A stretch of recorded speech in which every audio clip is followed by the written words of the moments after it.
بسم اللہ والحمد للہ وحدہ والصلاة والسلام علی من لا نبی بعدہ۔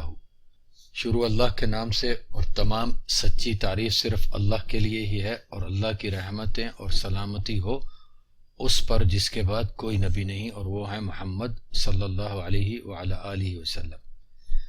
السلام علیکم ورحمۃ اللہ وبرکاتہ۔ میری آج کی گفتگو کا عنوان ہے سبھی مر جائیں گے لیکن میں نہیں مروں گا۔ سامعین کرام، اس عنوان کو سن کر حیران یا پریشان مت ہوں۔ یہ عنوان میری اور آپ کی زبان حال سے ادا ہوتا ہے۔ جی ہاں، یہ بات ہمارے عمل سے ظاہر ہوتی ہے، سوائے اس شخص کے جسے اللہ محفوظ رکھے۔ دنیا میں صرف ایک حقیقت ہی ایسی ہے جس پر کسی بھی اختلاف کے بغیر ہر ایک انسان یقین رکھتا ہے اور اس سے انکار کی کوئی گنجائش نہیں پاتا، اور وہ اکیلی متفق علیہ حقیقت ہے موت۔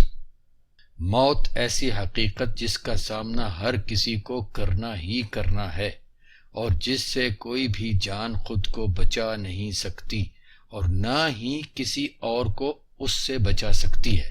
موت جو اپنی راہ چلتی ہی جاتی ہے، جسے اس کے رب کے علاوہ کوئی نہیں روک سکتا، جس پر کسی چیخ و پکار کا اثر نہیں ہوتا، جس پر کسی آہوں فغاں کا اثر نہیں ہوتا، جسے کسی کے حزن و ملال کی پرواہ نہیں ہوتی، جسے کسی چھوڑ کر جانے والے کا درد محسوس نہیں ہوتا، جسے کسی پیچھے رہ جانے والے کا دکھ محسوس نہیں ہوتا۔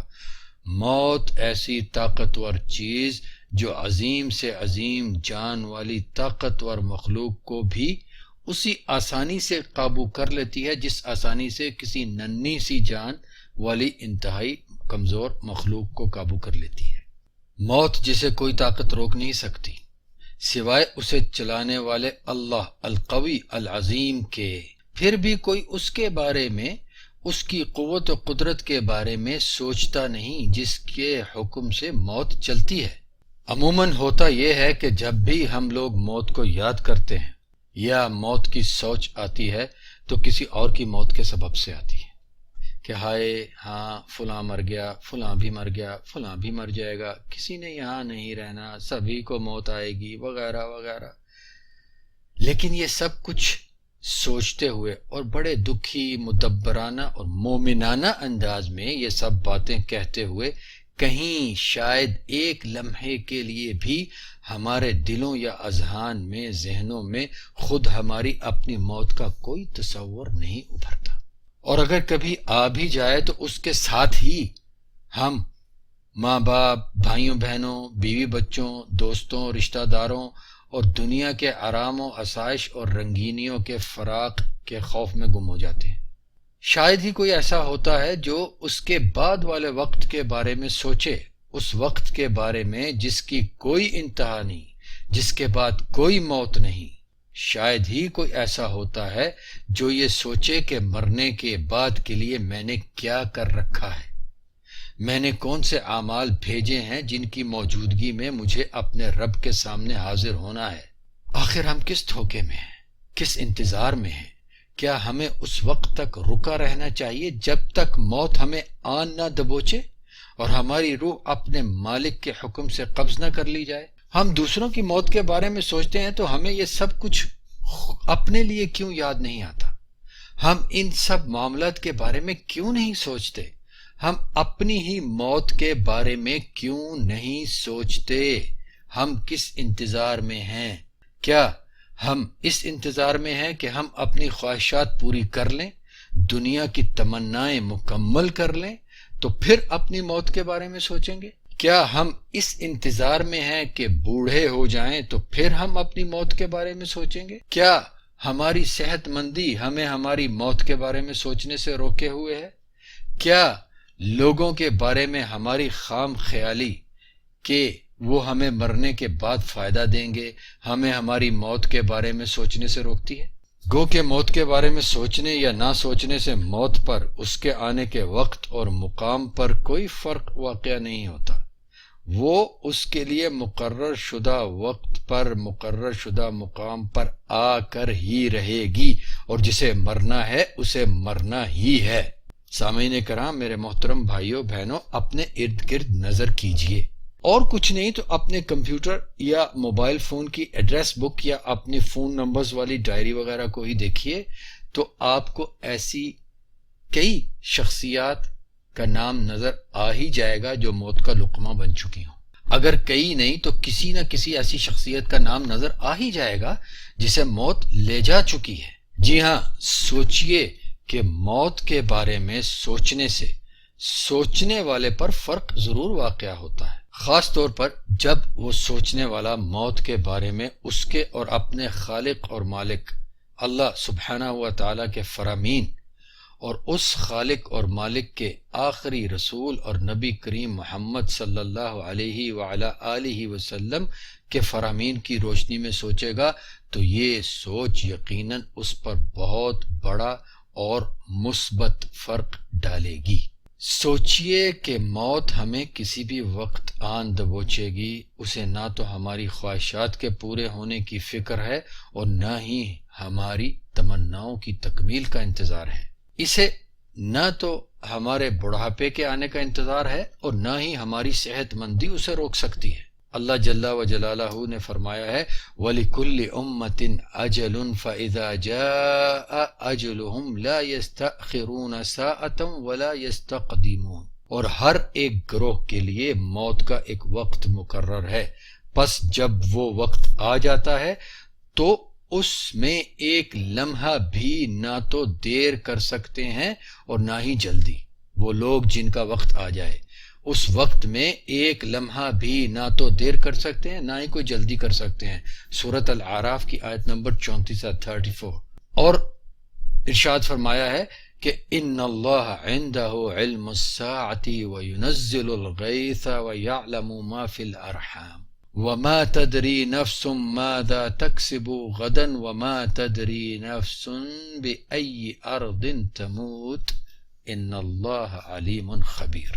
بے شک اللہ کے پاس ہی قیامت کا علم ہے، یعنی قیامت کے آنے کے وقت کا علم ہے، اور وہی بارش نازل کرتا ہے، اور وہی جانتا ہے کہ بچہ دانیوں میں کیا ہے، اور کوئی جان یہ نہیں جانتی کہ کل کیا کمائے گی، اور کوئی جان نہیں جانتی کہ کون سی جگہ مرے گی۔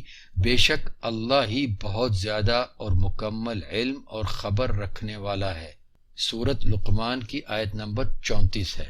یہاں صرف چلتے چلتے میں مختصر سا یہ بتانا چاہتا ہوں کہ اللہ تبارک و تعالیٰ کا یہ فرمان اور اسی فرمان کے مطابق احادیث میں بھی یہ خبر دی گئی ہے کہ اللہ کے علاوہ کوئی نہیں جانتا کہ کسی عورت کی بچہ دانی میں کیا ہے۔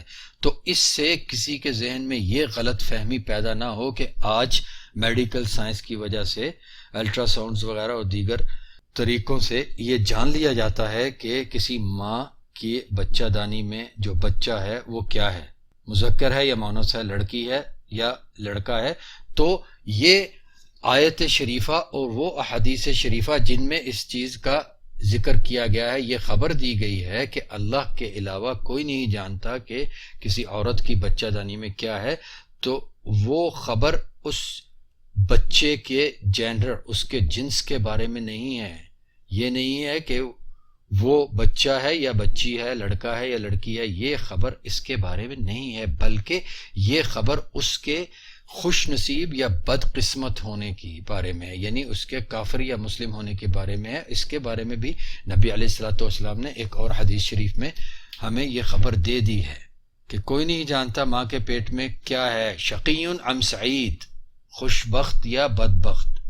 اس موضوع پر عقیدے کے دروس میں بات چیت ہو چکی ہے، تو اپنے رواں موضوع کی طرف واپس آتا ہوں۔ بات یہ ہو رہی تھی کہ موت کے بارے میں کوئی بھی ہماری موت کے بعد ہمیں پیش آنے والے حالات میں مدد نہیں دے سکتا سوائے اس کے جسے اللہ تبارک و تعالیٰ کسی سفارش کی اجازت دے دے، اور اجازت اسے ملے گی جس کے پاس اللہ کی طرف سے اس اجازت کے لیے کوئی وعدہ ہو، کوئی حسب نسب، کسی سے کوئی نسبت، کسی کی درگاہی، کسی کی خانقاہی، کسی کے نام کا توق، کسی کا جانور ہونے کا پٹا کچھ کام نہ آئے گا، نہ ہی یہ سب کچھ اور نہ ہی وہ لوگ جن سے عقیدت میں یہ سب کچھ اختیار کیا جاتا ہے کچھ کام نہیں آئے گا۔